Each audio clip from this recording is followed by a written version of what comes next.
Today, I have Rachel Hillis and Joey Wright from KordaZone Theatres, and I'm so happy to finally have Korda back on the podcast. Hey, everybody. Hi. Hey.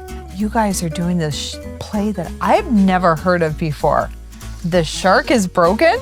Indeed. Okay, so Rachel, you're the director, right? Yes. And tell me about this show.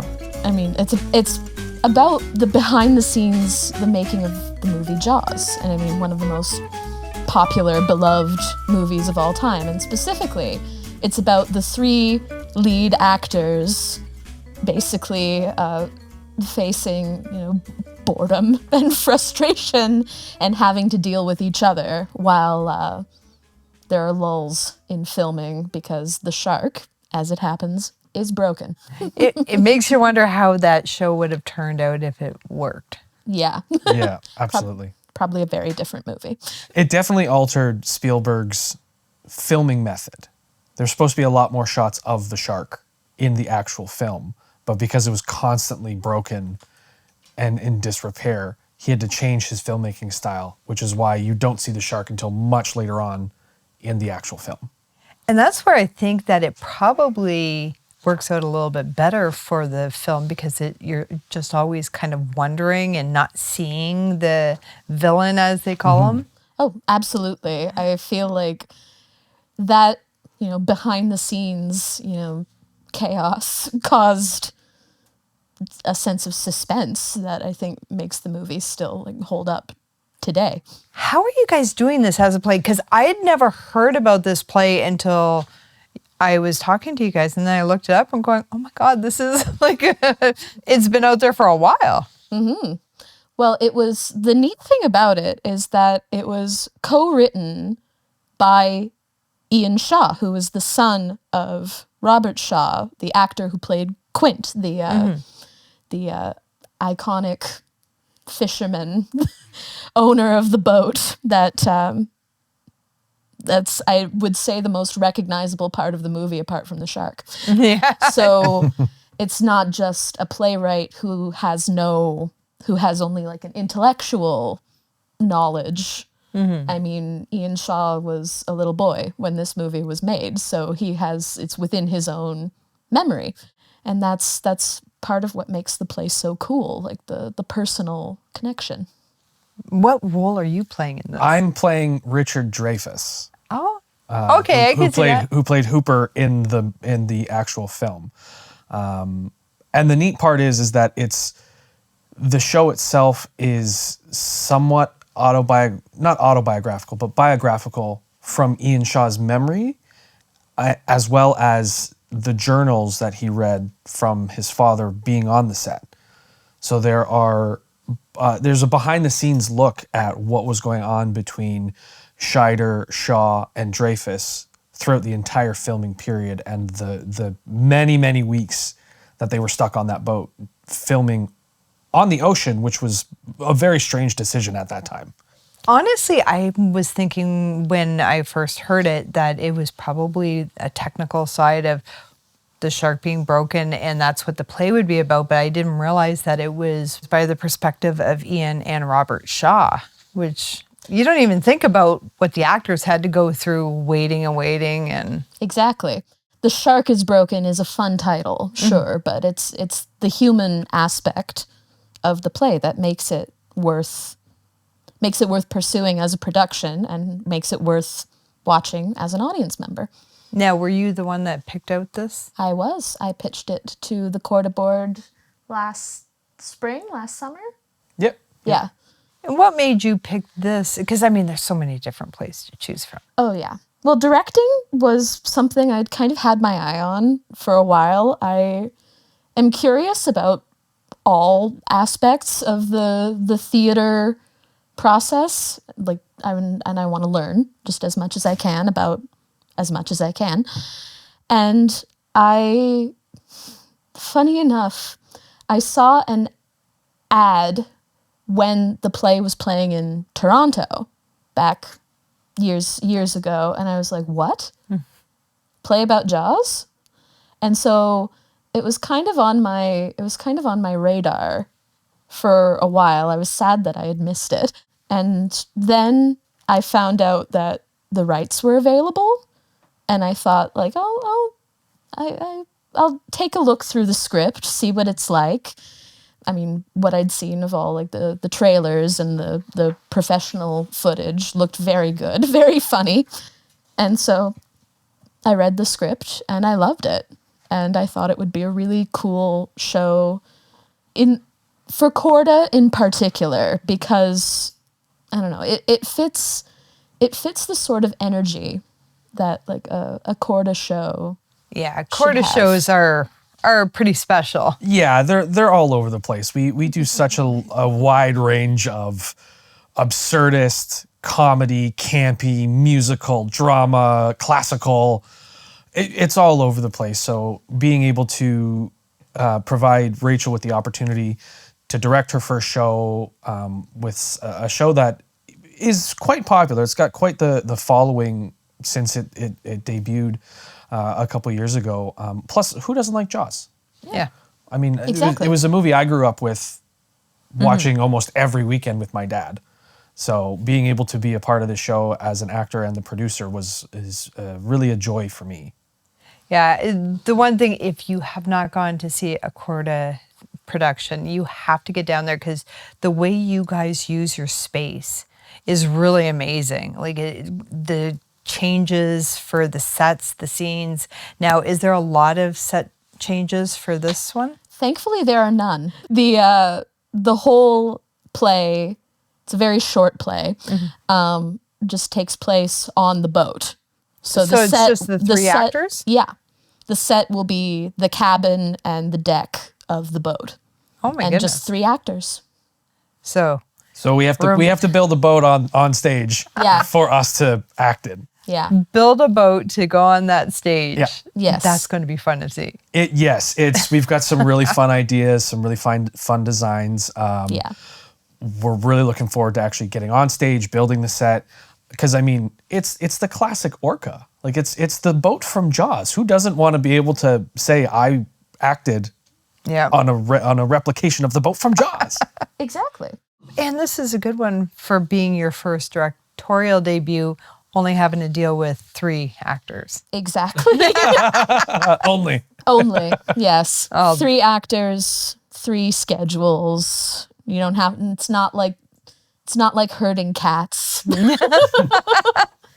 Really? Dealing with like schedules of like, I can't imagine running like a bigger show with a cast of 10 people per se, having to negotiate the schedules of 10 people as a first timer. That would be hard. So I'm glad I have just these 3. Who else do you have? We have Jim Reed as our Robert Shaw, our Quint, and we have Brandon Chappis as our Roy Scheider. Yeah, I can see him. Wonderful, talented, lovely human beings. They're both really good actors. Absolutely. Yeah, Brandon, I swear he's a chameleon. He can play in anything. He absolutely is. Yeah, I'm lucky. I've worked with him several times on stage now, and I'm working with him currently in our current show, Dancing at Lunasa, and plus we're both doing Shark is Broken. So it's always a treat to work with him. I think this is Jim's first time at Korda. Pretty sure. And he's jumped in with both feet, and he loves the movie Jaws as well, so he's jumping right into the character. And when is this going to be playing? We open on April 17th. Oh, so that's coming up soon. Yeah. How's that boat coming along? It's non-existent at the moment because there's a set for a whole other show on the... Yeah. So when does that show end? March 28th. Oh, so you guys have a really small time frame. We have 2 full weeks before we start Tech Week. Yeah. But at least it's only a boat. Well, yeah. It's only a boat. Multiple sets. True. At least there's only one set. And yeah, the build of that will not be simple, but I'm glad that it's just the one set. Yeah. There's a lot of detail that we want to make sure we get when we build the set, because like I said, it's the iconic boat from Jaws. So you don't want to get it wrong. No. you don't want to have details that are incorrect. So we want to make sure that we have all of the little fun little details that you see in the movie. Plus, there's more that we need to have access to as actors for the actual show. Yeah. A lot of little hidey holes to hide props and booze bottles. There's So many. so many booze bottles in the show. No. I know, right? I know. Shocking. 3 guys on a boat and with booze? What? Which is actually one of the plot points of the show. Yeah. That Robert Shaw has stashed umpteen bottles of booze That's going to be fun. all over the set. All over the set. How long has this play been out there? I want to say since like late 2010s, like 2018, 19. I know its West End debut was disrupted by COVID. I know that for sure. Yeah, I think it was just before COVID, so I would say about 2019, 2020. Yeah. It hasn't been out there for long. No. But it's definitely gained quite a following, quite a popularity amongst showgoers, theater goers. It was on the West End with Ian Shaw as Robert Shaw. So he was pulling double duty as writer and actor in it. It's gone all over. I think it's been in Toronto. I'm pretty sure it's been in New York. Oh, yeah. And this is the first time it's been in Windsor. So we're really excited for that. That is exciting. It is. Do you want to direct more? Yeah.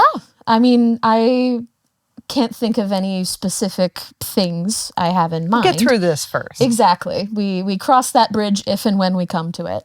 But the directing experience, I mean, it's not been without its challenges, of course, but it's been fun so far. And like, I have a good bunch of people to work with. So if the right play came along, why not? Are the tickets for sale already yet? There are tickets for sale on ShowPass. Which I'll get you the link and everything so that you can include that as well. Okay. Obviously, we're still heavily advertising our current show, but when that show closes next Saturday, all you're going to see is shark. Everything's going to be shark. You're going to see funny videos, behind the scenes, our advertisement, photos of the cast and crew, doing all that, and we're jumping from one show right into the other. Well, that's how you guys at Korda always We got to, yeah. just a year of nonstop. Yeah.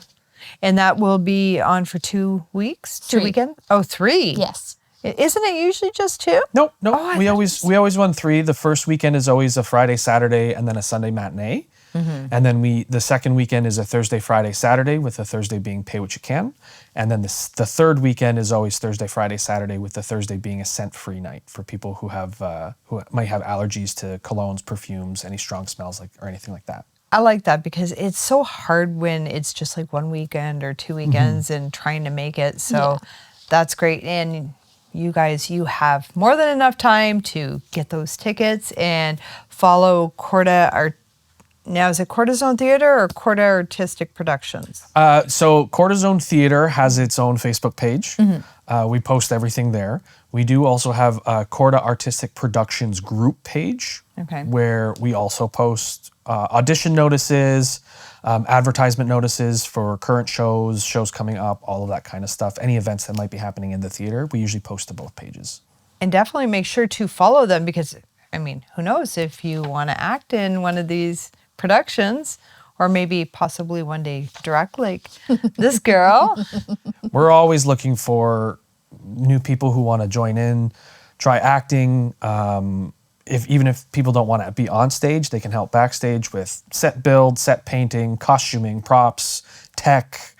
We're always looking for more volunteers and people who want to just, if it's a one and done kind of thing, or if they fall in love with the theater and they fall in love with the space and want to come back, it's a very safe space for everybody, and we're always encouraging more people to come and join us.